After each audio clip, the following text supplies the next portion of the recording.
آج جگہ جگہ رونا ہے، حالات بڑے خراب ہیں، حالات بڑے خراب ہیں، حالات بڑے خراب ہیں، بس تبصرے ہیں، غیبتیں ہیں، چغلیاں ہیں، ایک دوسرے پہ لان تان ہے، بڑے مارنی ہے، اور اس سے کیا ہوگا بھائی؟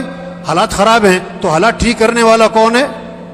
زور سے بولو بھائی، حالات ٹھیک کرنے والا کون ہے؟ اللہ کے علاوہ کوئی ٹھیک کر سکتا ہے؟ تو رجوع کس کی طرف کرو؟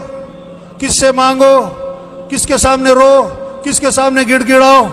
ہاں، حالات خراب ہیں، حالات خراب ہیں۔ اللہ کے نبی نے سارے مسئلوں کا حل بتایا، ایک حدیث کا جز ہے، احفظ اللہ یحفظ کا، تو اللہ کے حکم کی حفاظت کر، اللہ تیری حفاظت کرے گا۔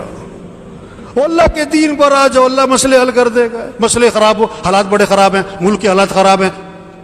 ایک آدمی کسی گھر گیا چائے پینے کے لیے نا، اس نے چائے پہ بلایا، اب جیسے ہی بیٹھے نا چائے پہ، کہتا جی حالات بڑے خراب ہے۔ کیا کہتا ہے؟ حالات بڑے خراب ہے۔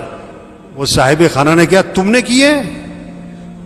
حالات تم نے خراب کیے؟ کہتا نہیں۔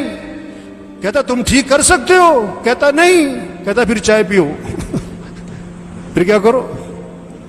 او بھئی حالات خراب ہیں تو کیا کرو؟ باتیں کرنے، تبصرے کرنے، غیبتیں کرنی، چغلیاں کرنی، ایک دوسرے کو گالیاں دینی، لان تان کرنا، بڑے مارنی؟ نہیں، حالات خراب ہیں تو کیا کرو؟ اللہ نے مسئلے کا حل بتایا، وَاسْتَعِينُوا بِالصَّبْرِ وَالصَّلَاةِ۔ وہ سارے مسئلوں کا حل اللہ فرما رہے ہیں، اللہ سے مدد طلب کرو، صبر کرو، جزا فضا نہ کرو، شور شرابے نہ کرو، غیبتیں نہ کرو، گالیاں مت دو، صبر کرو، اور نماز پڑھو، اور نماز پڑھو، نماز پڑھ کے اللہ سے مانگو، اللہ مسئلے حل کرے گا، اللہ پریشانیاں دور کرے گا۔ تو سب نیت کریں اللہ کی طرف رجوع کرنا انشاءاللہ۔